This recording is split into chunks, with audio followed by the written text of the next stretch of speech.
broke the knife with both hands. Mike immediately sent him flying with both fists, realizing Mike's fists were harder than the knife. Davis immediately unleashed his dark magic. In an instant, a black toxin appeared in his palm. Then his veins began to bulge and quickly spread throughout his body. Before Mike could react, Davis launched his attack. His palm strikes became fierce. Mike couldn't dodge in time. Davis clawed his right arm. The toxin spread through the wound, instantly spreading throughout his body. Then, with a heavy kick, he knocked Mike to the ground.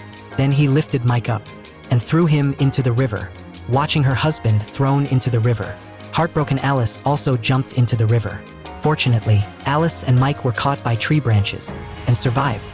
She pulled Mike toward the shore, then made a makeshift stretcher from branches, dragging Mike slowly forward. But it wasn't long before Alice collapsed. The stretcher fell from her arms. Just as Mike was about to fall into the valley, a woman saved him at the last moment. The woman was a legendary divine healer, living in seclusion in these deep mountains. The woman then used silver needles to expel the deadly poison from Mike's body, saving Mike's life.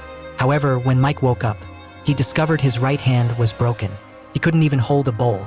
This immediately pushed Mike to the brink of collapse, feeling like he was useless. So he numbed himself with alcohol every day. But with his wife's encouragement and guidance, Mike continued his martial arts training.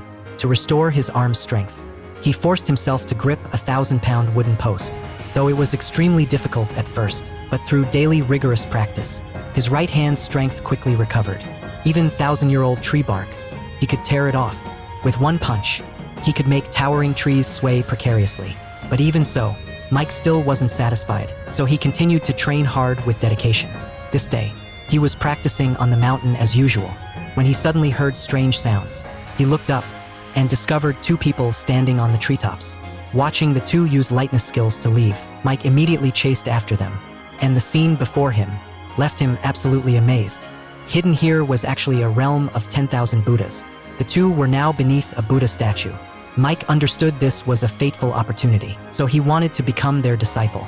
But the two said he needed to defeat the war god, to become their student, to become a disciple. Mike had to spar with the war god. The next second, the war god delivered an aerial kick, directly sending Mike flying dozens of meters. But Mike didn't give up. He charged forward again. However, the gap between them was too great. He couldn't even touch the war god's clothes before being defeated by the war god. But Mike came to spar with the war god every day. Despite repeated defeats, he persisted in sparring with the war god, constantly accumulating experience. Through battle after battle, he honed his martial arts. His skills improved